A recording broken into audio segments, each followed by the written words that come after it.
¿Qué tal? Saludos, muy buenas noches, bienvenidos a Vía V. Europa dice no. Los ministros de Finanzas de la Unión Europea acaban de rechazar el plan alternativo propuesto por Grecia y que básicamente se resume en 3 puntos. Un tercer rescate, reestructuración de la deuda y el Fondo Monetario Internacional fuera de las negociaciones. A las 9 de la noche, el ministro de Finanzas finlandés colgaba en su cuenta de Twitter un comentario para asegurar que Europa rechaza la hoja de ruta comentada, propuesta, como decía, esta misma tarde por Alexis Tsipras, aunque es cierto que el Eurogrupo volverá a reunirse mañana miércoles.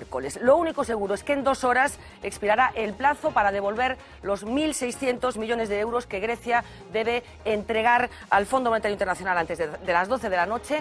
A pesar del pulso, Tsipras sigue convencido de que Grecia no va a salir del euro. Manuel Fernández Blanco, muy buenas noches. Buenas noches. ¿Cómo resumirías en un titular la situación que en estos momentos se vive en Grecia con respecto a Europa? Me parece que Tsipras elude su responsabilidad de gobernante y que en un momento crítico hace que decida el pueblo que lo eligió para decidir. Tuco Cervello, moi boa noite. Responsabilidade depositaba no pobo?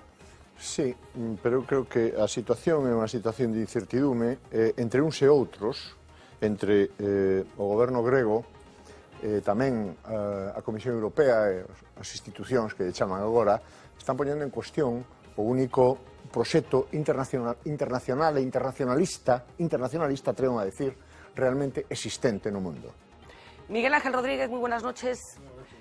¿Fruto de la negociación o algo más? ¿Estamos en un momento decisivo entre Grecia y la Unión Europea? Bueno, estamos en un momento en el que yo creo que tiene pocos precedentes y está todo el mundo muy preocupado de que no siente un precedente y sí coincido con que se están eludiendo responsabilidades de gobierno que son claves y que no pueden eludirse. Rubén Pérez, muy buena noite. Boa noite.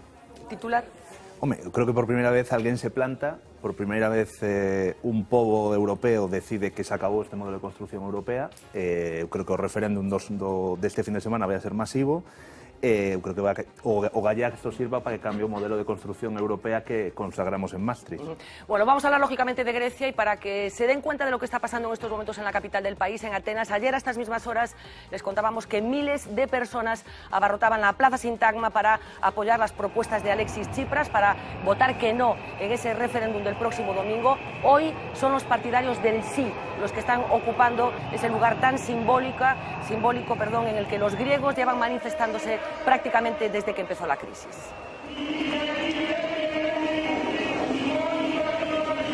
Como decía, Grecia está en nuestra agenda de esta noche. Marina Queregato, muy buenas noches, pero tenemos muchos más asuntos. Sí, vamos a dedicar la primera parte de este programa a hablar de sanidad, en concreto del nuevo Hospital de Vigo.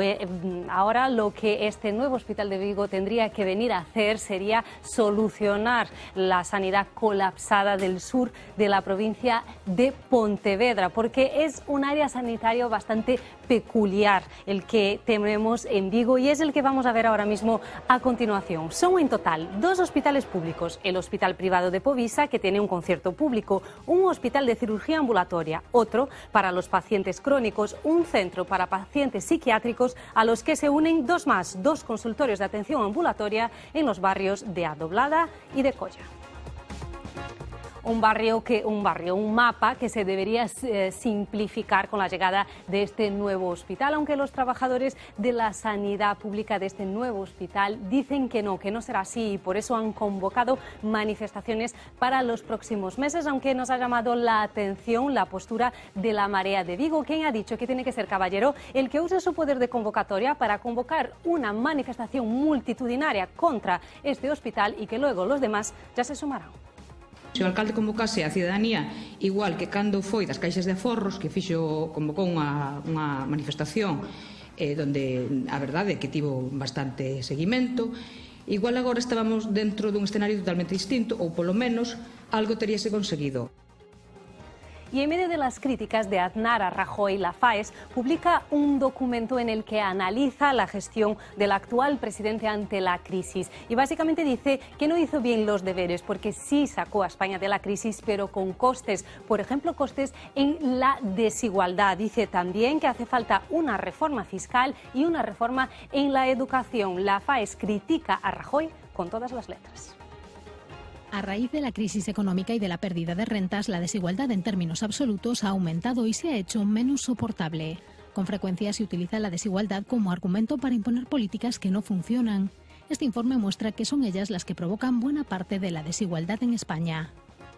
Así que hoy queremos poner la lupa en esa tantas veces complicada relación entre Aznar y Rajoy. El líder del Partido Popular se llama Mariano Rajoy. Quiero pediros que a partir de hoy todos nos pongamos detrás de Mariano Rajoy. Oiga, y hay algunos le gustan más unas cosas y a otros otras. Su personalidad, su estilo, su modo de ver las cosas, su modo de actuar, su origen gallego. Yo tengo por norma no comentar jamás las opiniones de expresidentes del gobierno, ni menos con el presidente Aznar. Yo no me arrepiento de las decisiones que he tomado. Las tomé pensando en el bien de España y en el bien de los españoles. Se acabó mi amor. Muy importante lo que está pasando en el sur de Galicia en los últimos días. Ayer se abrían las puertas de ese nuevo hospital, el Álvaro Cunqueiro. Estamos hablando de mucho más que la apertura de un nuevo centro sanitario. Estamos hablando de la remodelación de toda una área sanitaria, la más poblada de Galicia. Una apertura controvertida, con muchas lecturas también políticas y con muchas consecuencias técnicas de utilización de servicios sanitarios por parte de toda esa población que hoy nos proponemos analizar con personas que saben bien de lo que vamos a hablar. Félix Rubial, moi boa noite. Hola, boa noite. Xerente de Estructura Organizativa de Gestión Integrada de Vigo. Ángel Paniagua, muy buenas noches. Buenas noches. Compañero de La Voz de Galicia, subdelegado de La Voz en Vigo, que ha seguido prácticamente desde el principio la peripecia de esta nueva infraestructura hospitalaria. Señor Rubial, ¿qué significa apertura para toda a área sanitaria de Vigo deste Hospital Álvaro Cunqueiro? Ben, como ben dixeches, a apertura do Álvaro Cunqueiro non é máis que un paso dentro de un proceso de reorganización integral de atención hospitalaria en Vigo. Unha atención complexa, como ben acabamos de ver, con multitude de centros, que xenera unha serie de circunstancias moi específicas. Por exemplo, a área de Vigo ten nestes momentos 2 hospitales públicos que teñen sectorizada a poboación con 2 portas de urxencias e existe, por decirlo de alguma maneira, unha atención basada no código postal, en función do lugar de residencia dos cidadáns, así é atendido nun centro ou noutro. Neste sentido, o que imos avanzar agora coa apertura do Álvaro Cunqueiro e utilizando isto tamén como leitmotiv é nunha reordenación en base á especialización intelixente dos distintos edificios e non en base a duplicidades, como temos agora, que resultan enormemente ineficientes e que non aportan valor engadido ao cidadán. Por que tanta polémica? Pois é unha moi boa pregunta. Eu tamén me afago moitas veces e teño que decir que non alcanzo a topar a resposta. Temos unha infraestructura nestes momentos que estamos dotando, poñendo en marcha, que é absolutamente espectacular, excepcional nestes momentos. É o hospital máis grande que se construiu neste período de crise en España, que se puxo en marcha neste período de crise en España. É un hospital consonte ás necesidades do século XXI desta época, que deixa atrás un edificio como é o do Hospital Xeral de Vigo do ano 1955, que non reúne nin as condicións de confortabilidade para os pacientes, nin aporta os circuitos necesarios nestes momentos para a asistencia sanitaria adecuada, nin dá soporte ás necesidades que nestes momentos os profesionais teñen, e que, evidentemente, cóstame traballo entender que suscitase tal motivo de crítica. Efectivamente, hai unha serie de efectos, de circunstancias colaterais á apertura do propio centro que probablemente a poidan xustificar, pero eu creo que nestes momentos, nestes precisos momentos, onde estamos a poñer en marcha esa infraestructura que vai a cambiar, vai a transformar a asistencia sanitaria aos vigueses, deberíamos de pasar páxina, centrarnos no importante nestes momentos, que poñela a andar e poñela a andar da mellor maneira posible para que resolva os problemas dos cidadáns e avanzar cunha cooperación institucional que creo que nestes momentos é absolutamente imprescindible. 14 anos, hai 14 anos que se anunciaba a construción deste hospital, estaba na Xunta Manuel Fraga, definiuse o proxecto fundamentalmente durante o bipartito. Cal é a diferencia entre ese proxecto inicial e o que hoxe está xa levantado e empezando a funcionar na cidade de Vigo? O proxecto mudou en todo este período en innumerables ocasións. O certo é que nestes momentos, despois de moitas modificacións, moitas delas tamén é certo introducidas polos propios profesionais, non é o mesmo a sanidade nin as características dos recintos sanitarios a principios deste século ou a finais do século pasado que as necesidades que agora mesmo temos. bueno, pues sufriu distintos avatares. A asistencia sanitaria durante estes anos ten evolucionado cada vez máis a un entorno máis ambulatorio, onde a cirurxía maior ambulatoria, por exemplo, gañan valor os quirófanos, perden valor o recurso cama, cada vez menos necesario para unha asistencia contemporánea. Eu creo que esas son as principais liñas evolutivas, repito, con un gran aporte de valor por parte dos propios profesionais que teñen participado na definición funcional e arquitectónica do propio edificio. Falaba, creo que se adiantaba un pouco as críticas. Unha das críticas ten que ver precisamente co número de camas. Falouse no seu momento de que iba a haber 1.250 camas, finalmente van ser 845. Como se justifica este recorte? Porque parte das críticas, como decía, están centradas nesto, porque finalmente a área sanitaria de Vigo non vai ter moitas camas das que tiña antes da apertura deste hospital. Ben, hai que decir que a área sanitaria de Vigo, como ocurre na maioría dos hospitais de Galicia, o 80% do período anual necesita estas camas, 845 neste caso, máis no noso caso as que aporta o Hospital do Meixoeiro, máis a que aporta Nicolás Peña. Non necesitamos máis camas nestes momentos para garantir unha asistencia sanitaria de calidade. Que ocorre? Que hai un 20% do período anual onde sí se precisan esas camas. E ata agora non tiñamos posibilidades porque a estructura que tiñamos non era o suficientemente elástica para dar saída a esas necesidades asistenciais. A realidade actual é que pola propia configuración do novo complexo, do novo Chubi, dos dous hospitais fundamentalmente que o van compoñer, tanto Meixoeiro como Álvaro Cunqueiro, onde temos dotado un número de habitacións individuais, no caso do Álvaro Cunqueiro que ronda o 70%, as posibilidades que iso aporta para que nun momento de pico de patoloxía respiratoria, por exemplo, período invernal, ou de calquera situación catastrófica que non poida ser predecida, pois poidamos estirar ese hospital e dotalo, evidentemente, dos recursos humanos necesarios, pero tamén da infraestructura, da logística, da dotación de mobiliario para que eses pacientes poidan estar donde deben estar, que son en habitacións e non nas áreas de observación de urgencias. Non ten que ver co presuposto, logo, este recorte de camas, porque hai xente que di que efectivamente trátase de problemas económicos, que non se acadou a capacidade comprometida no seu momento como consecuencia da situación económica. Non ten que ver? En absoluto. O número de camas que ten Vigo coas 845 de Álvaro Cunqueiro é suficiente, repito, para o 80% do período anual. E eu quero incidir neste aspecto, que me parece suficientemente importante, que é o feito de que a propia estructura permite absorber picos de demanda que se puidan producir nun período determinado, transformando habitacións individuais en habitacións dobles, cousa para que os hospitais están perfectamente preparados. De feito, en Meixoeiro temos procedido á inversa. Tiñamos ata agora 420 camas disponibles e as temos reducido a 347, precisamente para darlle esa elasticidade de transformar habitacións dobles en habitacións individuais, que non só por cuestións de confortabilidade é moi útil dispoñer delas en recintos hospitalarios. Ten sentido facer unha inversión pública desta naturaleza e manter unha singularidade que ten tamén a sanidade pública viguesa, como é a existencia de Povisa, ese concerto ca Xunta de Galicia que supón unha inversión anual importante? Falouse no seu momento de que a construción deste novo hospital iba a significar a desaparición dese concerto. Por que finalmente Povisa sigue sendo unha realidade? Ben, falouse deso, tamén é certo que se falou exactamente do contrario. Existe un acordo pola saúde na área sanitaria de Vigo que, bueno, garantizaba o mantemento dos postos de traballo de Povisa. Povisa é un hospital que asume un área, un territorio e asume determinadas prestacións a determinados pacientes que, dende o mes de setembro do ano pasado, non son pacientes cautivos. Tiveron a posibilidade de elexir voluntariamente se querían seguir sendo atendidos por Povisa con financiamento público ou se querían ser atendidos polo hospital público correspondente. Pero é a situación ideal a existencia de Povisa, porque vostede fala do mantemento dos postos de traballo, dá a sensación de que a Xunta non se quería meter nun lío laboral, digamos. No, a veces eu creo que os líos laborales son moi importantes e a Xunta ten que velar por non meterse en líos laborales e por tratar de garantir o emprego, en primeiro lugar. Pero en calquera caso, non sendo a situación seguramente ideal, a veces o bo é enemigo do ideal, o ideal é enemigo do bon.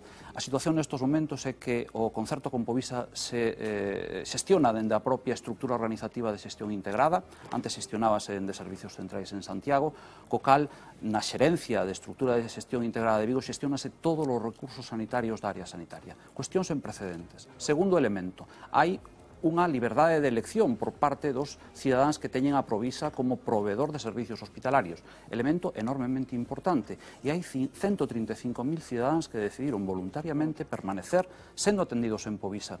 Eu creo que, máis que nunca, a opinión dos cidadáns ten que ser tida en conta e, en este caso, reflicten unha realidade nunha área efectivamente moi complexa como é a de Vigo. Canto de privado ten o novo hospital? Pois prácticamente o mesmo que ten o vello. Prácticamente o mesmo que ten o vello. Estamos a falar de un centro sanitario que asume determinados servizos que nestes momentos están externalizados e que van seguir estando externalizados. Falo da seguridade, falo da limpeza, falo da xestión da auga, falo do mantemento, etc. Pero hai unha serie de servizos que tamén cambian esta situación, como é no caso moi concreto da cociña do Hospital Xeral e no caso tamén moi concreto da lavandería do complexo que está ubicada no Hospital do Meixoeiro.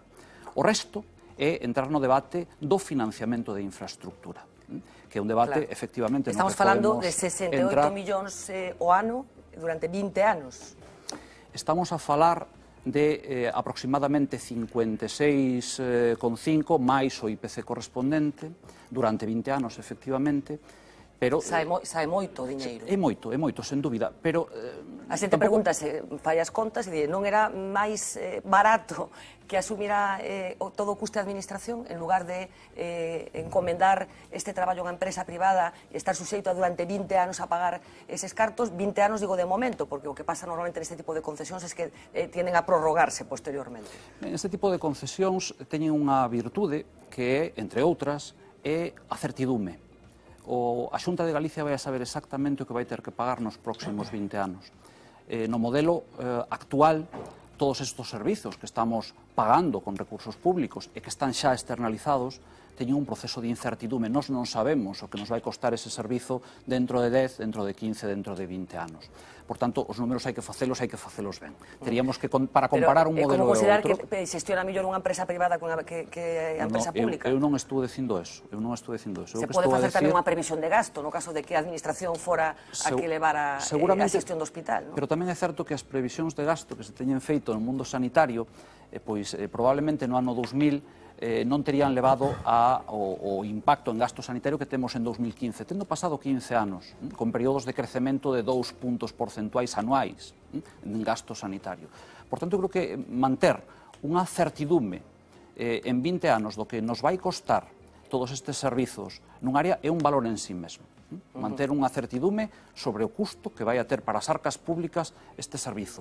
E, en segundo lugar, e non debemos esquecer, que o feito de ter construído esta infraestructura sin gasto directo para a administración autonómica no momento da súa construcción, pois posibilitou que un hospital que Vigo necesitaba como comer este agora construído despois de moitos anos que non pudese estar. Recoñecía antes que a situación de Povisa o mellor non era ideal, esta tampouco é a situación ideal, é fruto un pouco do momento presupostario? Xestionar e tomar decisións.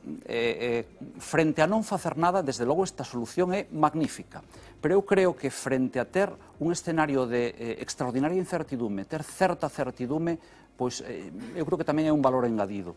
Desde o punto de vista máis particular de un xestor de servizos sanitarios públicos, eu teño que decir que, dende logo, ter como interlocutor, un único interlocutor para todos estes servizos que ata agora tiñamos fragmentados en 7, 8, 10 interlocutores diferentes con intereses distintos, pois tamén é máis fácil, tamén é máis sinxelo.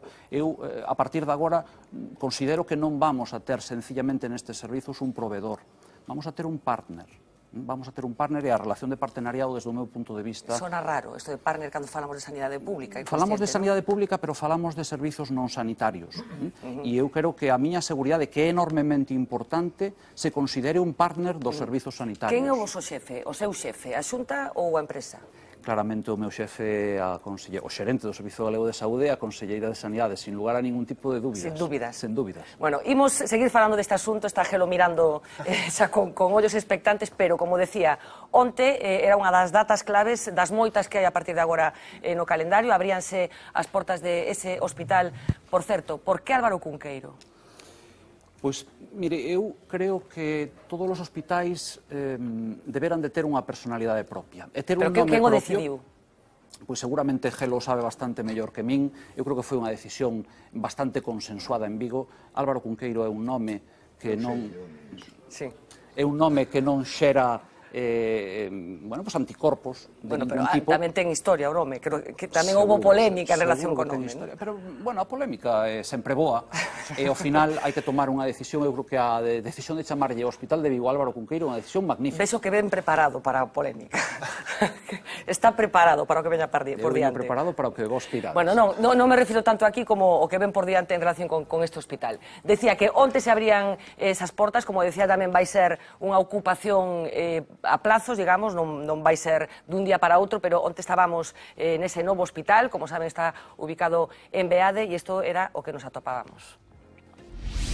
Bienvenidos al Hospital Álvaro Cunqueiro en su primer día. Muy bien, estamos muy cómodos. Las instalaciones parece que no tienen comparación. Esto está un poquito retirado, pero falta hacía y mucha. El coche es de momento la única forma de llegar al complejo, ubicado a 7 kilómetros del centro. Y este es el destino, un aparcamiento de pago de momento gratuito hasta que haya pacto de precios con la empresa. No estoy de acuerdo que el personal y los enfermos crónicos que tengamos que pagar el parking. Las primeras quejas llegan con los primeros 65 pacientes. Lo que estamos pidiendo son los autobuses, por lo menos. ¿Cuántos hace? 10,80. Otros días, claro, para ir son 20 euros. 70 profesionales estrenan las instalaciones. En estas cosas es mejor ni ser el último, ni el primero, ni el último. Pero bueno, nos ha tocado, pero bien, ¿no? Yo creo que ha ido la cosa razonablemente bien. Llegan las primeras ambulancias con pacientes de hemodiálisis y se pone en funcionamiento la plantilla de celadores de información que asisten con el nuevo sistema de gestión de citas. La típica lista de espera, pero en pantalla. Insertando la tarjeta, la máquina da un ticket con el número de turno y de consulta, y hay que estar muy atentos a las pantallas. Nefrología, anestesia y anatomía patológica ya están en marcha. Cada lunes se sumarán especialidades hasta que el 4 de septiembre se ponga fin al traslado. Está todo dentro de lo previsto, el arranque. Son días de imágenes curiosas.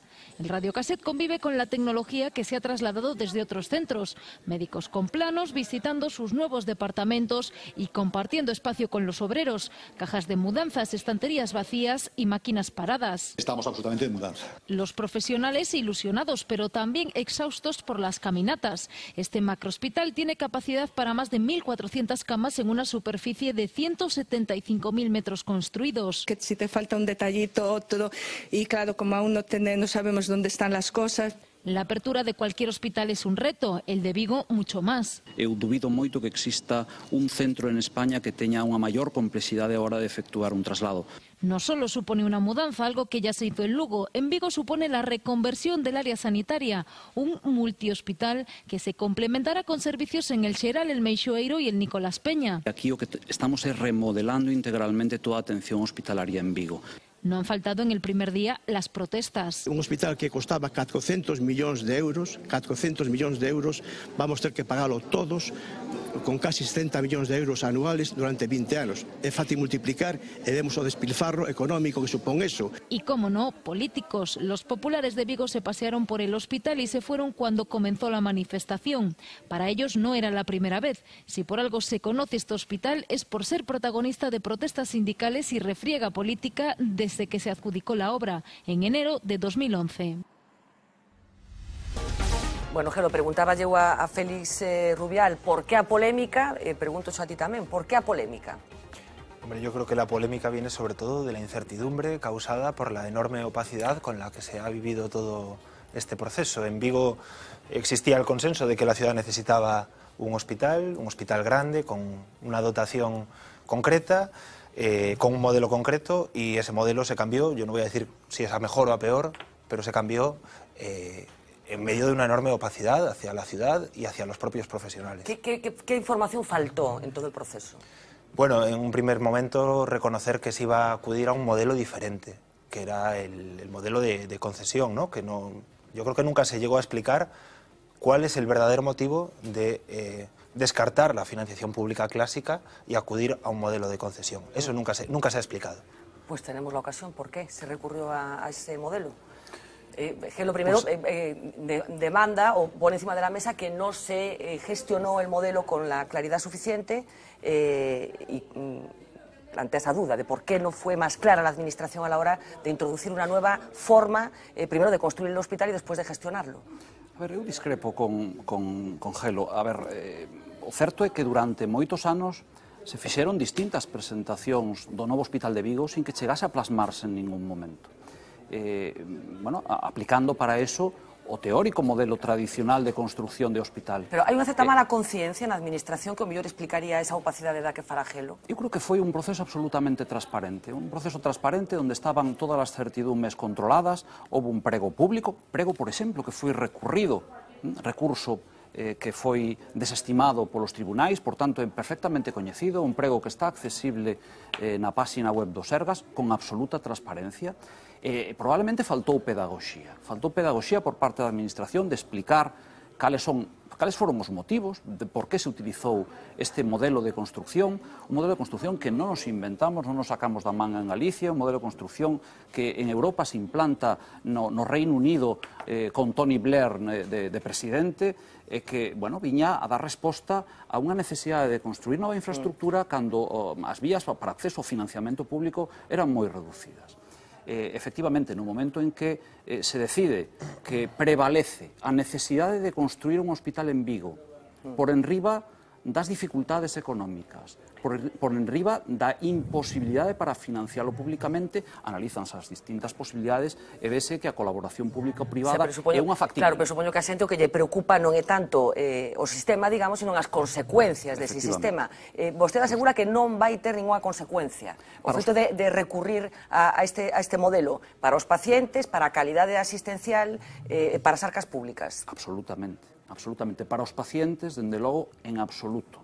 E, ademais, isto se vai a constatar. Se está constatando desde onte, pero se vai seguir constatando nos próximos días. Cales son as dúbidas da xente, Gelo? Por que a xente non acaba de creerse a afirmación da Administración dicindo que isto non vai ter consecuencias para ninguén?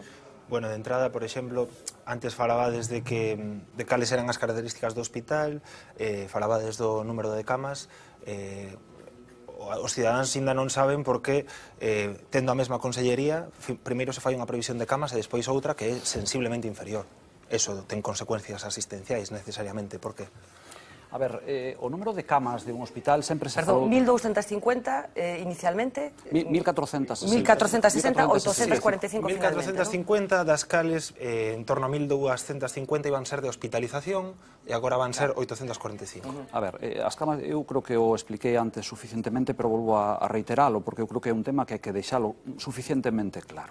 O número de camas de un hospital son as que os pacientes necesitan para hospitalizarse. A porcentaxe de ocupación media do Hospital de Vigo nestes momentos é do 75% en media anual. Unha porcentaxe indica que hai momentos... Sorprendente cifra, Félix. 75%. Baixa. 75%. Moi baixa. É a media do Servizo Galego de Saúde nestes momentos. E Vigo, neste caso, está... Está desinfrautilizando as estruturas, con listas de espera. A cama, como ben sabes... Non me digas eso de que a cama non é un recurso. Non me digas eso. Que non me digas eso, por favor. A cama é un recurso fundamentalmente clave para os pacientes médicos, pero non para os pacientes cirúrxicos. E ti sábelo perfectamente. En estes momentos, o 50% da cirurxía que se fai en Vigo, o 50% da cirurxía é cirurxía ambulatoria. O gran problema que viveu Vigo durante todos estes anos non está nas camas, está nos quirófanos. O gran embudo que vivimos en Vigo está nos quirófanos, recurso cirúrxico. E o problema das listas de espera cirúrxicas resolvese con actividade cirúrxica, resolvese con quirófanos, non se resolve con camas. Pero en Vigo, ahora mesmo, se necesitamos máis camas, ímolas ter. A diferencia do que acontecía ata agora, que os hospitais non daban máis de sí. Quere isto decir que cando se producen eses picos que procuramos narrar aquí, tendo en conta as incomodidades que provocan xente, con ese cuadro lamentable de persoas hacinadas en pasillos, coincidindo efectivamente con épocas de gripe, etcétera, vai deixar de producir, no caso de Vigo, este tipo de gases? No caso de Vigo vamos a ter estructura para poder absorber esa demanda en ese 20% do período anual onde poden producirse estas circunstancias. As camillas nos pasillos? Bueno, é unha boa pregunta. Farei todo o posible porque así sexa. E teño estructura para poder facelo. El personal? E personal habrá que dotalo no seu momento, evidentemente. Non consigues, vanche pedir, usted ten os recursos e a estructura e non o consigue, a responsabilidade de eso. Temos os recursos físicos e teremos que poñer os recursos humanos en caso de ser necesarios. Pero conforme digo isto, tamén digo o contrario. É unha responsabilidade dun xestor público que no momento en que hai unha cama que non se utiliza, non hai unha cama que non se utiliza, inutilizala. E, por tanto, hoxe, día 30 de xuño, en Vigo temos asistido ao peche de determinadas unidades, posto que nestos momentos non son necesarias para dar cobertura de calidade e segura ás necesidades asistenciais dos pacientes de Vigo. Esa é a responsabilidade do xestor público. Poñer recursos adicionais cando son necesarios e retiralos cando non son imprescindibles. Bueno, tú, como sabemos, aparte de médico, ten experiencia en xestión hospitalaria e eu non sei que tipo de dúbidas, se que tes algunha, te plantexa este novo modelo aquí en Galicia que representa o Hospital Álvaro Cunqueiro. Bueno, eu teño unha posición contraria ao modelo que se elixiu para levar a cabo este hospital e, ademais, eu creo que as evidencias, ainda que eu admito que di o xerente de que, efectivamente, o funil está nos quirófanos hoxe en día na área xirúrgica, fundamentalmente, non só, pero, bueno, fundamentalmente, pero en todo caso, as listas de espera en Vigo son unhas listas de espera moi importantes, probablemente as máis importantes de Galicia. Terá algo que ver eso cos recursos sanitarios. Vigo, o sur de Pontevedra, Vigo en menor medida capital da provincia, foron tradicionalmente as áreas sanitarias con menos recursos de Galicia, con menos recursos hospitalarios. Eso hasta agora foi así. E, polo tanto, bueno, un non entende moi ben como, en vez de ser 1.400 camas, son 800. Pero que risco vestí nese modelo público-privado, digamos? O modelo, aparte da crítica que xa fixeche, desas preguntas que lle fixeche ao xerente sobre o coste, que é importantísimo, claro, non é o mismo que coste 400 millóns de euros a que coste, ao final o coste sexa de 1.400 euros. Por que se fai isto? Esta é a pregunta, non? Pro quo, non? Eu creo que hai tres razóns. Hai unha razón de negocio. Para protexer o negocio de Povisa. Se fan menos camas, en principio, para protexer o negocio de Povisa, creo eu. Non hai que esquecer, vou dar un dato, que é un dato obxectivo. O modelo elíxese nun momento en que a actual Conselleira de Sanidade é directora xeral do Sergas, ou xerente do Sergas, ou non sei como se chama agora, ese posto. A máxima responsable. E agora é a Conselleira de Sanidade. Rocío Mosquera, unha persoa que provén da mesma empresa de Povisa, era a xerente do Hospital Nuestra Señora da Esperanza de Santiago, que é do grupo de Povisa. Unha porta rotatoria ao revés. Non sei moi ben o que vai facer Rocío, que por outra parte é unha persoa que teño unha boa relación persoal, pero isto é unha crítica política, non ten nada que ver coas persoas. Non sei que vai facer Rocío cando remate a conselleira. Se vai volver a Povisa, pois podería dar a impresión que está traballando para o seu patrón.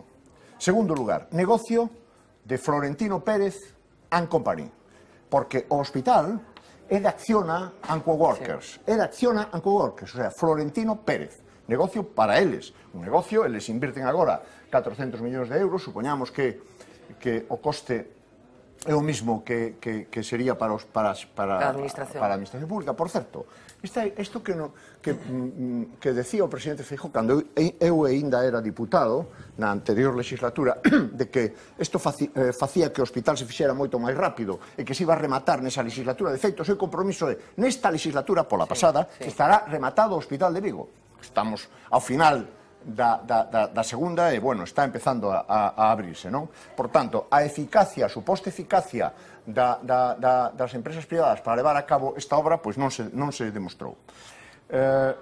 Segunda razón, eu creo que aquí hai unha razón teolóxica e ideolóxica, quero dicir, teoloxía neoliberal, de creer que todo o privado é millor, máis eficaz, máis eficiente, etc. Pero iso é unha creencia dogmática, unha creencia absolutamente teolóxica, por certo, tan dogmática como decir que todo o público é millor. Depende, tan dogmática, pero eu creo que hai moita teoloxía. Terceira razón, remato, Fernanda, creo que hai un oportunismo político por parte dos gobernos que fan este tipo de cousas. Oportunismo político en que sentido? Bueno, eu fago, pensaría o presidente Feijóo, eu fago os responsables de sanidade, eu fago un hospital, non me gasto 400 millóns inicialmente, sino que vou gastando 69 e tal, pero claro, como vou ser presidente 4 anos ou 8 máis, estou obtendo un suposto éxito, que logo xestionou moi mal, e hoxe hai un artigo nun periódico que di que parte do fracaso do Partido Popular en Vigo se debe ao hospital, o di un periódico, un periodista nun xornal na edición digital del País. O sea, non opino eu eso, ainda que pode ser verdade, plausible. Quero dicir que se proxecta o coste sobre as xeracións futuras. Está hipotecando os gastos correntes do Servicio Galego de Saúde. Non o cargas a inversións, pero hipotecas os gastos correntes. Desde logo, é un asunto... Pues casi nada, señor Rubial. Empecemos por lo que queira. Está protexendo a Povisa, a Xunta de Galicia? Bueno, eu creo que hai determinadas afirmacións que entran dentro do moi subxetivo e eu non me vou a pronunciar sobre elas. Eu defendo, como teño que defender completamente a honorabilidade da Conselleira de Sanidade e, por suposto, o seu proceder durante o período de... Non, pero en concreto falaba do número de camas. O número de camas descende para protexer a Povisa. Non falo tanto do que se comentou da Conselleira. Eso é unha circunstancia... A ver, nestes momentos, un hospital de 845 camas é un hospital que roza os niveles de eficiencia máxima. É un número que podemos definir claramente nestes momentos como un número de camas que permitiría un funcionamento desde o punto de vista organizativo máis eficiente. Subir ese número de camas, bueno, pues dificulta a xestión de un centro. Eso en primeiro lugar. Pero isto non se detectou cando se anunciaron as outras camas, porque a cuestión é que foi a propia administración que está gobernando actualmente a que inicialmente ofreceu datos distintos. Podemos dar os mesmos datos como capacidade tope. Como capacidade tope. Estamos falando dunha infraestructura que non só pode dar resposta ou debe dar resposta ás necesidades actuais dos cidadáns de vigueses e do seu contorno. Ten que dar resposta ás necesidades futuras, que descoñecemos. As necesidades dos próximos 20 anos. Por tanto, é imprescindible que non teñamos unha visión cortoplacista e fagamos un hospital que dé exclusivamente resposta agora. Entenderíase mellor se se sube o número de camas, non se se baixa. Pero que non se baixa, se mantén, porque creemos que son exclusivamente as necesarias. Son as necesarias. Se baixa con respecto ao proxecto inicial, o anuncio inicial do hospital. Non se baixa con respecto ao proxecto inicial. O proxecto inicial sigue aí. Esos son o número de camas máximas. Que podería chegar a alcanzarse. Evidentemente, o proceso de partida, o número de partida que consideramos agora necesario nestes momentos, en 2015, é de 845. Quer decir que o hospital estaría preparado para chegar a ese nivel máximo de ocupación de camas, digamos. Esa é a situación. Esa é a situación. De lista de espera, como así de resolver? Segundo lugar. Vamos, déixame... Por calma, exactamente. Negocio para Florentino Pérez e Acciona. Vamos a facer números, pero vamos a facer números. Porque iso sí que é certo que as empresas non se meten neste tipo de historias se non sacan cartos. Eso sirve para fichar a Cristiano Ronaldo. Tuco, por favor. Non, quero dicir, temos o caso das autopistas, que a xente pode entender perfectamente, non? Cos números temos que ser extraordinariamente exquisitos e non xogar a medir dunha maneira unha cousa e de outra maneira outra. A ver, se medimos en 1.400 millóns de euros de custe a 20 anos, aí estamos incluindo todos os servizos que agora non contamos na construción de obra, pero que estamos pagando. O Sergas paga a seguridade, paga o mantemento, paga a limpeza, paga a desinsectación, derratización, etcétera, etcétera, etcétera. Hai toda unha serie de servizos que agora mesmo está pagando Sergas a distintas empresas e que terá que seguir pagando os próximos 20 anos. Que ocorre agora? Se facemos os números de todo eso durante os próximos 20 anos, eu non vou a saber o que vou a pagar dentro de 20 anos, porque hai unha marxe de incertidume de 20 anos. Non sei o que me van costar eses servizos dentro de 20 anos como modelo tradicional. Agora sí o sei. Teño acurtado a marxe de incertidume. Bueno, eu entendo que en estas empresas que agora mesmo están xestionando estes recursos, empresas privadas que fan o seu traballo á perfección, teñen lexítimo dereito ao lucro, como ten a agrupadora que agora vai a xestionar todos estes recursos da mesma maneira, exactamente da mesma maneira. Sabe que a xente, a conclusión a que chega é si hai unha empresa que consigue cartos ou que acada ese nivel de lucro como consecuencia da xestión dunha infraestructura pública, porque non é a propia administración a que asume esa xestión que finalmente é algo que produce beneficios. O sea, no fondo, que era o que decía un pouco Tuco, algo que xenera un gasto. En principio xenera un gasto. En principio xenera un gasto. A ver, as institucións sanitarias basicamente nos dedicamos a prestar asistencia sanitaria. Hai toda unha serie de servizos que son moi especializados e que, dende logo, eu claramente non vexo o Servizo Galego de Saúde facendo seguridade nos seus propios centros. Para iso hai que especializarse, e eu creo que existen empresas perfectamente preparadas para facer eso de maneira efectiva e de maneira eficiente. Déjame un momentito, vamos a ver un... Só quería dicir unha cousa, pero sí, se deixo, claro. Dejas, porque quería escuchar tamén a Manuel, que tamén... No, pero quería dicir unha cousa sobre, se me permite, sobre a certidume. O que di o xerente sobre a certidume. Temos a certidume, en 20 anos temos a certidume, non é verdade. A experiencia histórica, como sabes, un elemento esencial en planificación estratégica, di que tanto os hospitales Trust do Reino Unido como o Hospital de Alcira, por exemplo, non poden deixarse caer. O sentido común o di, si quebra a empresa de Florentino, Dios non lo quiera por Cristiano Ronaldo, si quebra a empresa de Florentino, o Sergas non pode deixar caer o hospital, como ben sabes. Eso chama Toni Lluz unha protección avatar, que non sei por que lle chama así, pero o chama. Entonces, unha rede, aí hai unha rede. Eles xogan a cabalo ganador, sempre, porque saben que, bueno, o hospital non pode caer. Alcira, o Hospital de Alcira, que é o mismo modelo que este, en Valencia, moi parecido. Parecido, Félix. Pero espera un momento, o Hospital de Alcira, en todo caso, ora explicas, foi rescatado 3 veces. 3 veces. A ver, Alcira, Alcira efectivamente foi un referente para moita xente, enseguida nos explicas as diferencias con Alcira, pero si vos parece, para a xente que non é de Vigo e que non é usuaria da sanidade pública en Vigo, vamos a tratar de explicar como está nestes momentos organizado ese mapa con tantos centros repartidos, espallados por todo o territorio, 5 hospitales públicos, un privado, 2 centros de especialidades, en fin, un pequeno lío que Marta Clavero hoxe tratou de desentrañar. Hasta ahora la asistencia sanitaria pública para casi toda la población del sur de la provincia de Pontevedra se dispensaba en 5 hospitales públicos, 1 privado y 2 centros de especialidades.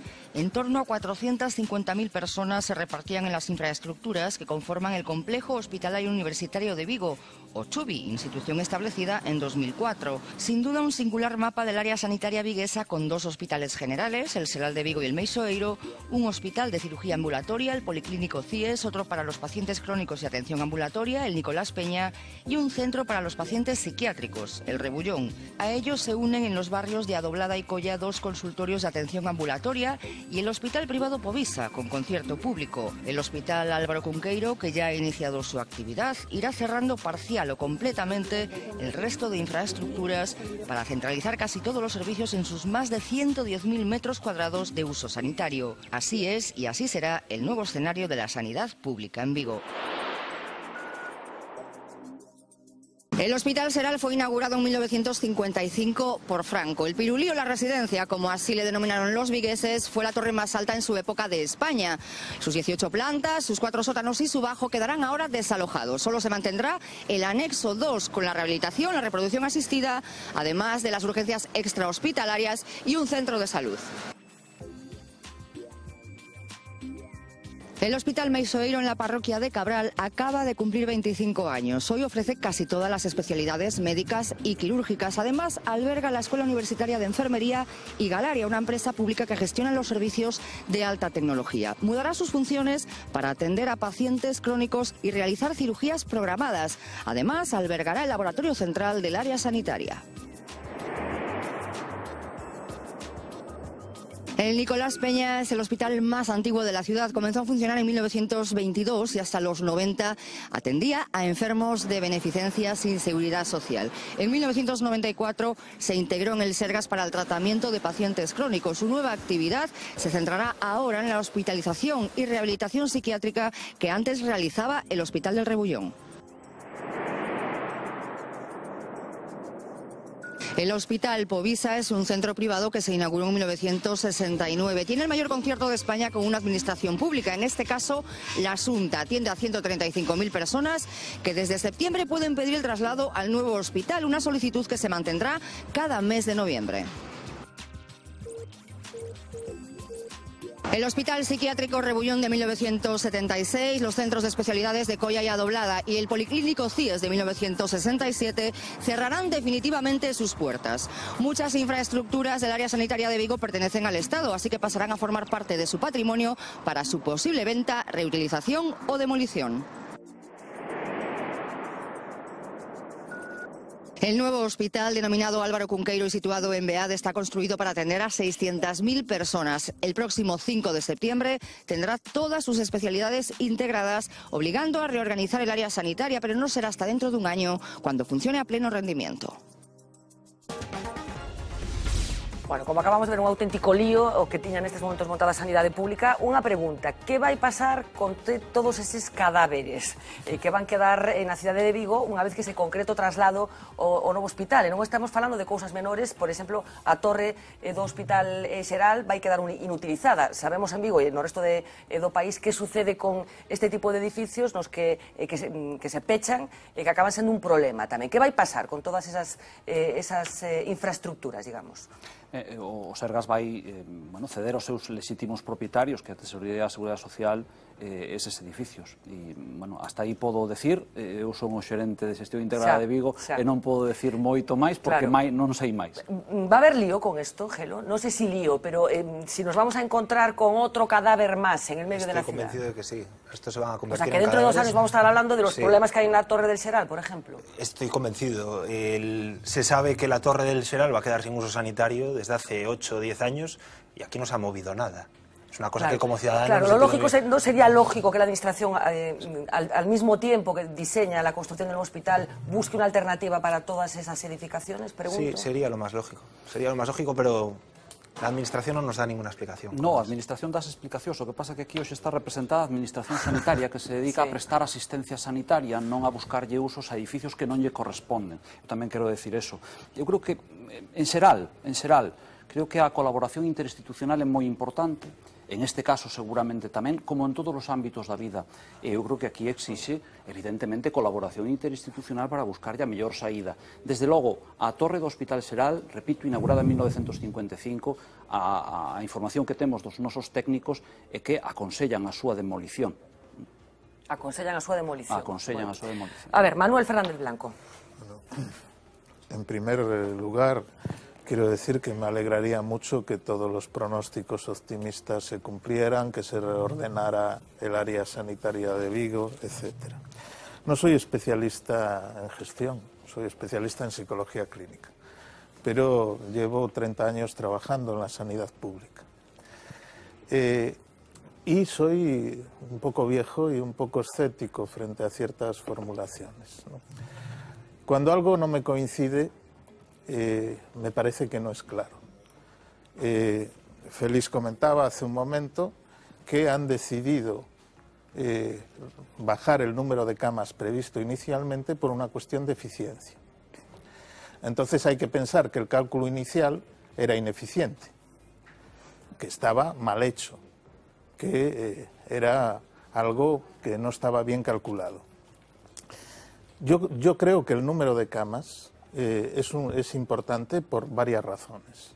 Evidentemente, si uno limita las prestaciones, la actividad quirúrgica, si el número de camas no es un número suficientemente amplio que permita el desahogo, por ejemplo, de las urgencias en momentos donde hay una especial afluencia, evidentemente, si no las hay, no se usan, pero eso no quiere decir que no tenga repercusiones importantes a nivel asistencial, a nivel de listas de espera, evidentes u ocultas.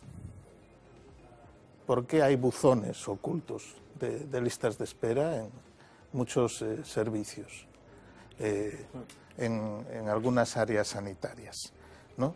Pida usted cita, está cerrada la lista, ya se le llamará y eso no aparece. Entonces, mi principal temor frente a todo esto tiene que ver precisamente con este tema de si no se trata de ir hacia un modelo de privatización encubierta. Es verdad, uno puede decir, tiene el cálculo hecho de lo que va a gastar en los próximos 20 años, creo que son, ¿no? Esto no se cumple nunca. pasa con las autopistas. De repente la concesionaria dice no es rentable, o nos aumentan el tiempo de concesión o el precio, en Galicia sabemos bastante el precio del servicio, o entonces, y estamos agarrados por el cuello, porque no podemos cerrar la autopista y no podemos cerrar el hospital. Y de repente estas negociaciones por esta gente que aparte tiene mano de hierro, porque la rentabilidad como criterio absoluto la tienen en el código genético, lleva a la administración a ser rehén. Entonces, de repente hay gente que se ha enterado de que la salud es un gran negocio, probablemente uno de los mejores y mayores negocios del futuro, porque la salud, aún en tiempos de crisis, es algo que es lo último a lo que se renuncia. Y estamos viendo que hay gente, población envejecida, además, que hay gente que ha visto nicho de negocio en esto. Gente que precisamente no viene de la tradición sanitaria, asistencial, de la medicina, etc. Y poco a poco esto se está introduciendo. En Madrid lo querían hacer de un modo salvaje. Afortunadamente hubo una reacción ciudadana y por parte de los profesionales que paró esto. Pero en realidad esta tendencia, y de modo silente, está introduciéndose desde hace muchos años, poquito a poco. A veces en un laboratorio de repente tenemos que aquel que introduce las máquinas, etcétera, pasa a ser prácticamente el dueño del laboratorio. Se va fragmentando. No quiero meterme ahora en el proyecto de las áreas clínicas, ¿no? de constituir microempresas compitiendo entre sí, etcétera. Sé que es un tema que quizás hoy no toque. Pero, en definitiva, yo lo que quiero plantear, y ojalá que no se cumpla el pronóstico, es que dentro de unos años esta concesionaria estará diciendo que 20 millones no dan, la administración estará pagando más y seremos rehenes de una tendencia a la privatización creciente de la sanidad. Pues, Félix Rubial, ¿qué tipo de blindaxes está poniendo a administración para que efectivamente este escenario, que non é novo, porque estamos falando de infraestructuras básicas para o funcionamento do país, o caso das autopistas é inevitable a comparación co asunto das autopistas, que tipo de blindaxes se están poñendo para que nun momento determinado Florentino Pérez diga non chegan os cartos, necesitamos máis porque senón deixamos de pagar a seguridade, o mantenimento, etcétera, etcétera. Que blindaxes hai nestes momentos no contrato que hai con Acciona? A ver, intentar explicar conceptos moi complexos con ideas sinxelas é moi complicado. Hai discursos que na teoría sonan a música celestial, pero non son tanto así. A ver, evidentemente, cando eu falaba de controlar a incertidume, referíame a que o nivel de incertidume que vimos asistindo, eu non vou a falar do que vai pasar nos próximos anos, vou a falar do que pasou nos anos anteriores. E as cifras, e non o digo eu, dino economistas da saúde, revelan que entre o ano 2002 e 2009 aumentou un 63% o gasto sanitario. Contra todo pronóstico, contra toda predicción. Por tanto, son niveis de crecemento, niveis de incertidume absolutamente inasumibles. Houbo quen lle chamou a burbulla sanitaria por un analoxismo. Por tanto, eses niveis de incertidume, eses niveis de crecemento fan insostible o sistema sanitario por completo. Por completo. Pero non lle chama a atención o interese que de repente teñen moitas empresas entrar no mundo da saúde? Porque, efectivamente, as empresas entran nos nichos nos que hai negocio. A ver, se non o digo me enveneno e volvo atrás. Antes, Tuco, de unha maneira moi hábil, pero tamén moi perversa, falou de Alcira, introduciu o modelo Alcira. O modelo Alcira é un modelo de xestión de centros hospitalarios integral, donde se transfire a través dunha cápita, é dicir, de un pago por cidadán protegido, toda a asistencia sanitaria de un área. Isto non ten nada que ver co que pasa en Vigo. Non ten absolutamente nada que ver co que pasa en Vigo, co novo hospital. Non pasa co novo hospital de Vigo. A Xunta paga un diñeiro por cada cartilla. Co novo hospital de Vigo o que está a pasar claramente é que o que se está a xestionar dende a sociedade concesionaria son os servicios concesionarios que non son asistenciais. Entón, non confundamos saúde, nin sanidade, nin asistencia sanitaria queda clara como diferenza, servicios pero en calquer non caso, sanitarios. independentemente, queda clara a diferenza dos servicios asistenciais do que é o funcionamento da infraestructura, digamos. Ben. Pero eu preguntaba, cales son os blindaxes? Porque igualmente pode ser un problema que dentro de 10 anos Acciona ou quen sexa un fondo de inversión, por exemplo, que acabe comprando ese hospital, que blindaxes ten para que dentro de 10 anos digan, pois non podemos seguir atendendo o hospital o Existe un funcionamento. contrato asinado que se unha das partes non cumple, evidentemente quedamos legitimados para poder rachalo e teríamos a posibilidade de recuperar eses servizos pagando simplemente o diferencial da cuota que corresponde ao custo de construcción. O sea, pagaríamos entonces a construcción después de ter pagado o alquiler. Evidentemente, habría que analizarlo xurídicamente, lóxicamente. Pagaríamos dúas veces. Nós non estamos pagando un aluguer. Estamos pagando a cuotas unha construcción, que é moi Bueno, diferente. en calquer caso, Acciona ten un momento, Acciona ten experiencia na xestión deste tipo de infraestructuras ou é a primeira vez, o caso de Vigo é a primeira vez que se teñen experiencias noutros hospitais. Tipo de servizos e outros hospitais. Noutros hospitais están tamén. Bueno, faltame Miguel e faltame Rubén, pero antes, imos facer un pequeno repaso, insisto, para a xente que non é de Vigo especialmente, pero tamén para a xente de Vigo, porque hai xa anos estaba Manuel Fraga de presidente da Xunta cando se falou por vez primeira dun novo hospital para Vigo. Aquel proxecto era un proxecto moitísimo máis modesto que foi engordando con transcurso dos anos e que finalmente se concretou neste Álvaro Cunqueiro. Es la mayor área sanitaria de Galicia y también la más castigada.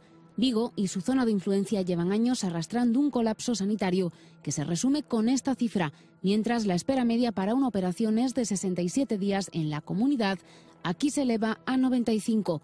Eso a pesar de contar con dos hospitales públicos generales, el Xerais y el Meixoeiro, y con el mayor concierto con un hospital privado de España, el de Povisa. El origen del nuevo hospital, estrenado esta semana, se remonta al año 2001. La Xunta de Fraga puso sobre la mesa el primer proyecto. Se trataba de un hospital pequeño, comarcal, que nunca vio la luz. En el 2005, el bipartito liderado por Touriño retoma el reto y lo amplía.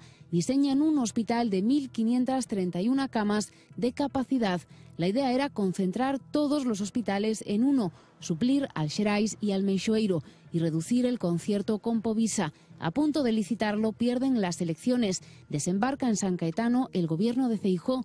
Basándose en el diseño del bipartito, esto es lo que prometieron: un multihospital de 1.465 camas, incluidas las de urgencias y posoperatorios, 35 quirófanos y laboratorio central.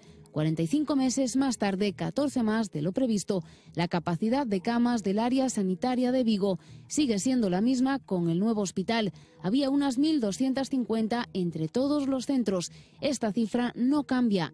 El Álvaro Cunqueiro abre con 845 camas de hospitalización y 22 quirófanos. Por encima, el que se considera el hospital más moderno de España no tiene laboratorio propio. Está a unos cuantos kilómetros, en el Meixoeiro. Otro de los temas más polémicos es la colaboración público-privada para su construcción. Imitando el modelo de las autopistas, una sociedad lo ha financiado. Ha costado 320 millones y la Xunta va a tener que pagarle cada año de canon 68 millones a esta sociedad. La concesión es de 20 años. A esto hay que añadir el pago por la externalización de servicios, todos los no clínicos. Por último, el objetivo de reducir el concierto con Povisa tampoco se cumple. Se ha renovado el pasado mes de septiembre por 10 años. El Sergas paga cada año por paciente 540 euros. Tiene derivados unos 135.000. Povisa está ampliando su capacidad. Solo en la quinta planta va a tener 22 camas más. El Hospital de Beade tiene capacidad para aumentar su número de camas, desdoblando, por ejemplo, las habitaciones individuales, el 70%. Es la gran esperanza para resolver un colapso que dura décadas, pero su inauguración se ha producido rodeada de críticas. Para empezar, todavía le falta buena parte de su equipamiento, camas incluidas. Los trabajadores ya han anunciado protestas. Bueno, efectivamente hay manifestaciones convocadas, incluida una para el próximo 4 de septiembre. Tengo que aclarar que a esta mesa había sido invitado también hoy un representante del Ayuntamiento de Vigo. Una vez más hemos fracasado en nuestra pretensión de contar con la voz directa, en este caso de la Administración local, que como saben ha sido una de las más combatientes con este proyecto liderado por la Xunta de Galicia. Miguel Ángel Rodríguez, decía Tuco hace un ratito que puede que parte del éxito electoral de Abel Caballero tenga que ver con el Hospital de Vigo. Yo no sé si tú compartes ese análisis. Bueno, me imagino, ese es un factor, como hay otros, yo creo que es una multiplicidad de factores lo que lleva al resultado electoral que ha ocurrido en Vigo, pero bueno, sin duda el hospital era un proyecto importante que estaba sobre la mesa, ¿no? Yo, siguiendo un poco el relato que hacíais para introducir o reintroducir el tema, sí me gustaría aclarar que todo esto parte de una necesidad que es una evidencia. Vigo tenía las mayores listas de espera quirúrgicas de Galicia. Y tiene las mayores listas de espera quirúrgicas de Galicia. Tenía también uno de los mayores colapsos en su sistema de urgencias. Tenía también una evidente necesidad de modernización de sus infraestructuras y precisamente por ese conglomerado que antes se dispersaba en un mapa, tenía también una de las mayores dificultades para la organización de su sanidad. Por lo tanto, esta era la foto de la que parte todo lo demás. Ante esa evidente realidad se abre una necesidad que nadie discute, que es que hace falta un nuevo equipamiento, nueva infraestructura. Esa nueva infraestructura, yo he sido testigo de 3 presidentes de la Xunta de Galicia que han hablado de ella, que han hablado de este diagnóstico, que han dibujado posibles proyectos, posibles soluciones a esa necesidad y que no se habían materializado nunca, ¿no? Entonces, es justo reconocer que por primera vez una administración autonómica, me da igual el color, O sea, tocamos decir que el modelo final ha sido inevitable. El modelo final es fruto de una decisión política de afrontar en ese momento y sin más dilación un equipamiento que, por todo lo que estaba diciendo, es necesario. Que no se hubiera podido asumir de otra manera. La respuesta es sencilla, es decir, en las arcas de la Administración autonómica no había dinero para abordar una construcción de este tipo. Había que recurrir a un crédito y no daban crédito para las comunidades autónomas porque el nivel de endeudamiento era inasumible, por ley, por ley. Por lo tanto, se toma una decisión política. Había dos: esperar a tiempos mejores o abordar. Se abordó con una de las soluciones posibles, que era esta fórmula. Evidentemente podría haber alguna otra, pero esta es una de ellas. No es inédita, está testada. Está testada en España y está testada fuera de España. Por lo tanto, había experiencias. De todas maneras, comparar nuestra salida con la inglesa no sé si es la mejor manera A donde yo iba es que una vez que esto sucede, y la secuencia es esa, es decir, una necesidad manifiesta, una decisión política en un sentido concreto, a partir de ahí empieza la construcción de una infraestructura. Teóricamente, lo que empieza es a fraguarse una solución, una posible solución a ese desastre sanitario que era Vigo. La manera de abordar el pasado, Miguel Ángel. La manera de abordar sigue siendo un desastre. Es tu opinión. Sí, sí, yo creo que lo es. Es tu opinión. Hay gente que opina que ya no es un desastre. No, lo que yo las listas de espera y el colapso de urgencias. Yo voy ahí. No hay eso. Pero déjame ir ahí, Vale, vale.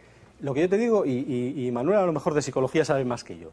Es decir, psicológicamente, la manera de abordar ese camino que empezaba y que tenía que terminar en una solución, mejor o peor, pero en una solución, eran dos vías. Una es considerar que esto era y es una oportunidad para mejorar, o desde el minuto 1 decir que todo esto es una gran trampa. Entonces, hay mucha gente abonada a esa tesis, a que todo tiene trampa. Todo lo que se ha construido en este hospital tiene trampa. Primero, no se podía construir, era imposible que se construyese ese proyecto. Después, no iba a haber financiación, era imposible conseguir financiación para ese proyecto. Tuvieron problemas. Después, el proyecto se estaba modificando, crecía, menguaba y tal, y eso. Luego, como no tenía un laboratorio central, sino un laboratorio presencial en el hospital para determinadas cosas, se llegó a decir, se está diciendo, hoy todavía se ha dicho, que eso va a costar vidas. No, ese hospital, eso es una barbaridad. Eso es una barbaridad dicha por el alcalde de Vigo hoy. Pues lo habrá dicho el alcalde, pero es una barbaridad. Yo no comparto eso, Bueno, pues debo decirlo. Lo que yo digo es que yo me abono, yo me abono a las personas que ven o que quieren ver esta infraestructura como algo necesario y como una oportunidad, seguramente con cosas que hay que corregir y seguramente con cuestiones de organización que hay que arreglar. Pero lo que no se puede es considerar que esta infraestructura necesaria y ampliamente demandada es una trampa desde el principio hasta el final, porque es sencillamente mentira. Bueno, es unha mala decisión. É unha trampa, bueno, seguindo un pouco o argumento que acaba de expoñer Miguel. Eu que creo que alucino con moitas cousas, pero sobre todo porque este hospital, a pesar de que é moi novo, ten moita historia. Efectivamente ten unha historia, unha oportunidade perdida. O bipartito tivo unha oportunidade que non sempre arrogamos, se naquel momento se puseran non só as maquetas, senón as primeiras pedras que evitaran este modelo de xestión sanitaria, seguramente poderíamos ter avanzado en evitar o que temos aquí. Eu non sei se é unha trampa ou non. Ahora, este hospital que non ten laboratorio central é un laboratorio de ideas. E o Partido Popular, sistemáticamente, ao longo dos últimos anos, foi facendo, efectivamente, eu creo, concordo absolutamente que isto é un novo modelo. O Partido Popular foi facendo error-ensaio, con moitísimas xestións hospitalarias. Algúnas delas que efectivamente están paradas porque están os edificios abandonados, como o Hospital de Toledo, como todo isto que quedou neste páramo da xestión público-privada hospitalaria. Este é un novo modelo máis elaborado, precisamente, para sortear a materia judicial.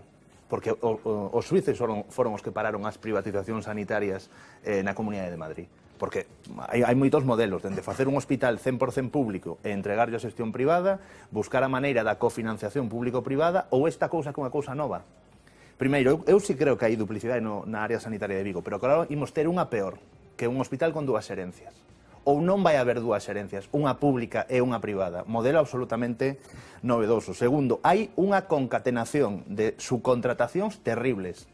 Terribles, efectivamente, isto unha UTE con moitísimas empresas, pero xa empezan a aparecer os primeiros problemas con este tipo de actuacións permitidas, non sei por quen, pero permitidas dende logo. Acciona, por exemplo, levaba a limpeza de obra. A limpeza de obra se subcontrata a unha segunda empresa con domicilio social nunha casa dunha persoa particular que ten nome esa empresa, chama Vicus Veteris, que estivo ata varios meses en pagarlle aos traballadores e que despide por WhatsApp. Está pasando, denunciado polos sindicatos, e se está permitindo que ese sistema novo concesional funcione. Eu non sei se soluciona ou non o número de camas, a situación das listas de espera en Vigo, pero creo que se nos di sistemáticamente a oposición de que é unha necesidade para acabar coas listas de espera. Vamos a esperar o 5 de setembro, cando este funcionando a operatividade 100% de todos os escenarios que ten este hospital, e falaremos. E segundo, un modelo que os traballadores sanitarios van a ter que pagar 40 euros por desplazarse a un hospital, en teoría público, a desempeñar as súas funcións laborais. Non sei se existe isto en algún hospital público deste país, na que os traballadores, a plantilla teña que ir 40 euros para poder ir a esa... Pero como consecuencia da ubicación, pero tampouco a solución non era chantalo na Porta dos Ous. No, pero quero dizer, aquí, no momento que facemos unha infraestructura ao lado dun polígono logístico que ten desenvolvemento, alguén teria que ter pensado como van chegar ali os traballadores. Como van a aparcar un coche os traballadores ou como van a acceder, porque obviamente tamén algo terá que ver o alcalde de Vigo en non desenvolver tamén determinadas zonas que poderán ser de servicio público. E logo, remato, aquí o que se trata outra vez é de buscar a maneira de volver a entrar no sistema sanitario por algunha vía que algunha vez pois digamos que nin os traballadores, nin os usuarios, nin os suíces sean capaces de parar. Eu creo que este é un novo modelo, e se falla este modelo, que fallará, como fallou, pois seguramente todos os modelos de xestión privada dos centros hospitalarios, pois seguramente noutra comunidade se intentará outro modelo novo. Bueno, enseguida, por suposto, vou escoitar a Félix Rubial, pero antes xa para rematar as cousas que hoxe se dixeron, hoxe falou un representante da Marea Marga Barreiro, anunciando movilizacións, esa convocada para o próximo 4 de setembro, e falou tamén o alcalde de Vigo, Abel Caballero, unha mágoa que non falaran aquí. E se o alcalde convocase a cidadanía igual que cando foi das caixas de aforros, que convocou unha manifestación donde a verdade é que tivo bastante seguimento, igual agora estábamos dentro dun escenario totalmente distinto, ou polo menos algo teríase conseguido. Mais isto non sucedeu así. O alcalde de Vigo, a saúde das persoas, non lle importa tanto como lle importaba o problema das caixas. La manifestación del día 3 de septiembre, en protesta por las deficientes condiciones del nuevo hospital privado de Vigo, tiene todo el apoyo del alcalde de Vigo. porque es una manifestación para defender la salud de las viguesas y los vigueses, de un ataque certero y duro del señor Feijóo.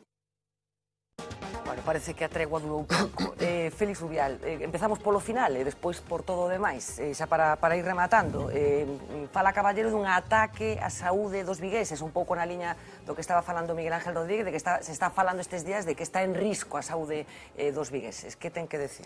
Bueno, eu o primeiro que teño que decir é que estaría encantado de que o señor alcalde atendese a nosa invitación de visitar o hospital e que Nos tamén opinase... estaríamos encantados de que atendese a nosa invitación. Opinase coñecendo a realidade, porque opinar de oídas ou co opinión de outros suele levar a equívocos. Non coñece, non foi nunca a ver Caballero a Beade? Dende logo, a nosa invitación non aceptou aínda. Eu son unha persoa perseverante, estou convencido de que o alcalde de Vigo, como non pode ser de outro xeito, visitará a nosa instalación e podrá comprobar cal é a realidade e non, bueno, fiarse das oídas. Estamos a falar dun hospital público, de xestión pública, íntegramente pública no que afecta claramente á asistencia sanitaria, sin lugar a ningún tipo de dúbidas, que mantén servicios contratados a empresas externas na mesma medida que o ten agora mesmo, e na mesma medida que a maioría dos hospitales de España, sen grandes diferencias, con un modelo de financiamento da obra efectivamente diferente, testado, con problemas, sí, pero non menos problemas que o modelo de construción tradicional. Eu tive a fortuna de inaugurar o Hospital de Lugo 11 anos despois de que se puxese a primeira pedra. Poden imaginarse os ointes o tempo que representa en obsolescencia dese edificio 11 anos de período constructivo. En terceiro lugar... En época de Franco, o Juan Canalejo fixose 6 meses. Ben, estamos a falar de un que queres decir período... exactamente quero con decir eso? que público... Exactamente que queres decir con eso? Quero decir que non é unha cuestión, fíxate, para min ideolóxica, pero si é unha cuestión de público-privado. Non se pode argumentar con que o público non funciona porque o Hospital de Lugo tardou 11 anos. Pois mira, o Juan Canalejo fixose 6 meses, e non no goberno de Felipe González, no goberno de Franco. Bueno, pero era público tamén, non? Claro que era público. Eu non dixen que o público non funcionase. Vale. O único que dixen sí. é que a urxencia de Vigo, e parece que neso había absoluto consenso, era de que necesitaba un hospital. Pero máis que eso, Vigo que necesitaba... A ver, non, é que temos que rematar. Vigo que necesitaba era unha reorganización asistencial. Estábamos asistindo a unha situación na que os recursos que ten Vigo, que son os necesarios e son suficientes no seu conxunto, estaban mal aproveitados por unha planificación baseada na duplicidade. Subcontratas, que decía Rubén, que sí que pode ser motivo de preocupación. Que tipo de control vai exercer a Administración sobre a xestión que a empresa concesionaria faga deses recursos recurrindo a subcontratas, de subcontratas que, como sabemos, moitas veces acaba en sitios extraños? A relación coa sociedade concesionaria está perfectamente regulada xurídicamente mediante un contrato onde hai unha oficina técnica de seguimento que velará porque se cumplan escrupulosamente todas as condicións do mesmo. E hai unha serie de penalidades que, de non cumplirse, serán obviamente aplicadas a esta sociedade concesionaria. Unha última cuestión. Entendo que saliu aquí na mesa no transcurso desta noite o objetivo fundamental deste hospital é rematar con dúas eivas claras que ten a sanidade viguesa aínda nestes momentos, que son as listas de espera. Estamos nesto, non? A lista de espera. Pregunto agora, a lista de espera, os tapóns en urxencias. Canto tempo vai tardar o novo Hospital de Vigo en resolver estas dúas situacións? Mira, a asistencia sanitaria en Vigo é tan boa como en calquera outro lugar de Galicia. Aquí díxose que a asistencia sanitaria en Vigo era un desastre e eso non é certo. Non, pero as listas de espera son as que son. A asistencia sanitaria en Vigo... Canto tempo vai tardar o hospital, insisto, en resolver estes dous problemas que ten a sanidade? As listas de espera que superan a media do país e os tapóns en urxencias con escenas, por exemplo, no Meixoeiro, que supoño que non se van volver a repetir. No Meixoeiro, por descontado. No Meixoeiro, por descontado. A asistencia sanitaria en Vigo é unha asistencia, eu creo que adecuada, que ten varios problemas. O principal problema que ten é a duplicidade. Coa nova reorganización, esa duplicidade desaparece. Teremos unha porta única de urxencias e teremos un hospital que coa planificación feita ten capacidade de expansión, tanto en urxencias como, sobre todo, en hospitalización. Pero non me pon data cas listas de espera? Pois data ca listas de espera, evidentemente, o antes posible. Desde logo, o noso obxectivo, evidentemente, é poñer a máxima produción, toda a capacidade cirúrxica que vamos ter, que se multiplica toda a capacidade cirúrxica e tratar de conseguir equipararnos á media do Sergas no período máis pronto. La pregunta sería si habría la más mínima posibilidad de solucionar esos dos problemas de los que tú hablas sin este hospital. Hombre, es que si se construye el hospital y tenemos alguna duda de que esto se va a solucionar, vamos, me parece que... Es decir, hay demasiadas voces diciendo que este hospital es nefasto.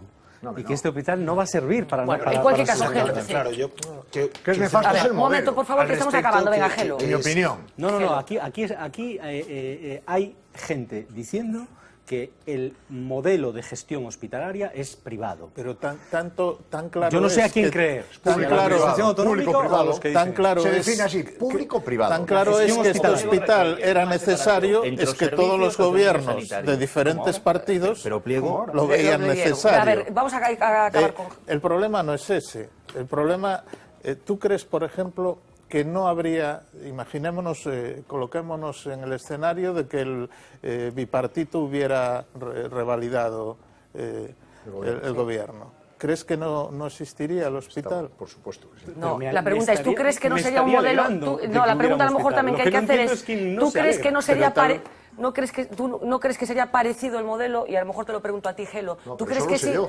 ¿Tú crees que no? No. Que no sería parecido el modelo. Decidido. Porque además yo participé en eso. Bueno, pero había gente dentro del Partido Socialista que era favorable a introducir... No, el Partido Socialista no, gobierno sí. No había gente dentro de la sección sanitaria del Partido Socialista partidaria de introducir gestión público-privada. O sea, ¿estás convencido? ¿Cómo convencido? O secretario de Sanidad del Partido Socialista era eu. Entonces era el bloque el que apostaba. Muy ben, non, tampouco. Perdona. Que máis membros había no goberno? Por favor, non. O goberno... A ver, si queredes vos lo explico. Cando se plantexa isto, Cayetano Rodríguez Escudero, actual concelleiro, era secretario xeral do Sergas. Cayetano pide un informe sobre esta cuestión, sobre o modelo público-privado. Pide un informe, é a súa obrigación saber se iso se pode financiar así. A conselleira María José Rubio non lle facía ascos a ese modelo. E o presidente deixábase querer. Lembro que non había crise. Perdón. Non había crise. Sí, claro. Lembro que... Sí, claro. Pero, a ver, a ideoloxía neoliberal trufou o Partido Socialista moito tempo. E o presidente deixábase querer. Pero, claro, sí, pero para eso estaba o partido. E, por certo, parte do goberno, vou dicir nomes. Entonces, o xefe de gabinete, Ixinio Veigas, o asesor económico da conselleira, Paco Reyes, advírtennos ao partido que está pasando. Nos imos a falar con o conselleiro de Economía Fernández Antonio. Non me acordo quen máis. Fernández Antonio, dime, si me dices de onde saco os 300 millóns, facémolo como vos decides. Ben. Pero, que pasa? Por arriba do conselleiro está o presidente. O presidente tiña confianza en min e noutra xente, non era eu solo. Fomos falar con Emilio Pérez Touriño e dixemos, Emilio, estos son os inconvenientes. E tomou a decisión política que evidentemente... Pero en ese momento, pero despois pasou o que pasou, quero dicir, no contexto económico mundial. Perdóname, non, pero que eso é unha hipótesis de política ficción. Claro, pero que está ben que recoñezas, eu agradezoche moitísimo a claridade que acabas de falar. Sí, claro, moitísimo. Que a decisión a toma o presidente e asignan 400 millóns non me acordo como se chama eso. Sociedade Pública de Investimentos. A Sociedade Pública de Investimentos, efectivamente, non me acordaba como se chamaba. Está no presuposto eso, no presuposto do ano seguinte. Entón, logo, o que pasa é que se perde as eleccións, acabouse, pero a decisión estaba tomada, a decisión política e económica. Eu digo que despois a situación económica de Galicia, de España e do mundo mudou tamén, claro, efectivamente. Pero non podes hipotizar coa decisión que tenías tomada. Estamos rematando xa, Gelo, manifestaciones convocadas para septiembre. Yo no sé si tú pronosticas, teniendo en cuenta que llevas escribiendo y analizando lo que está pasando con este proyecto prácticamente desde el principio, si pronosticas que va a haber problemas, digamos, en las calles de Vigo en relación con el hospital, teniendo en cuenta la capacidad que hay que admitir que tiene el alcalde y el ayuntamiento para movilizar a la gente en Vigo. ¿La sensación en Vigo cuál es en estos momentos? Bueno, yo creo que entre los profesionales hay una cierta ambivalencia, ¿no? Aquí se ha hecho un diagnóstico muy claro y yo creo que muy certero de la situación sanitaria de la ciudad, que es unas listas de espera terribles, unos colapsos en urgencia constantes, Y para eso se había diseñado un hospital con cierta capacidad y con ciertas características, y los mismos que lo diseñaron nos han presentado un hospital con otras características y nos dicen que es suficiente. Entonces, la duda que está en la calle es, ¿va a ser suficiente para los problemas sanitarios que tiene Vigo este hospital? Yo creo que muchos profesionales están encantados con la mudanza, todos van a ganar, es evidente que con instalaciones modernas y con equipamientos modernos todos van a ganar, pero no todo el mundo tiene claro si va a ser suficiente este hospital para cubrir las Bueno, pues rematamos con esta dúbida. Vai ser suficiente o Hospital Álvaro Cunqueiro para solucionar os problemas que ten nestes intres a sanidade viguesa? O novo Chuvi vai ser necesariamente suficiente para resolver de cuajo os problemas en urxencias e serao para resolver paulatinamente un problema máis difícil de abordar como é a lista de espera cirúrxica, certamente. Bueno, pois con este compromiso quedámonos, estaremos moi pendentes. Por certo, ten medo, supoño que non ten medo, pero lle preocupa a contestación social que poida xerar este proxecto? Preocúpame o ambiente enrarecido. Eu creo que nunha sociedade civilizada, democrática, eu creo que un elemento que debera de ser claramente un nexo de unión e de cohesión entre institucións e entre persoas non o este sendo. Eso preocúpame. Eu creo que é algo no que todos deberamos de ter altura de miras e avanzar na liña da converxencia, de poñer ao servicio dos cidadáns unha gran infraestructura, unha nova reordenación da asistencia sanitaria, ao fin e ao cabo para o beneficio dos cidadáns. Pero ten a sensación de que alguén non lle está contando a verdade a xente? Eu creo que se teñen dito falsedades neste proceso, certamente, pero eu creo que tamén esas falsedades se van a desmontar automáticamente no momento en que a xente vai á infraestructura, vexa, entre en funcionamento e vexa realmente o que hai ali. Pois de verdade, moitísimas grazas, Félix Rubial. Ten un longo traballo por diante, estaremos pendentes de, como dicía, do que aconteza en relación con este hospital, de todos os prazos que teñen para ir abrindo servizos, pechando outros servizos, e tamén do que aconteza, lóxicamente, entre os vigueses e toda a xente, toda a poboación, mesmo algúns ourensanos que dependen de que eso funcione axeitadamente. Gelo, un auténtico placer. Graciñas.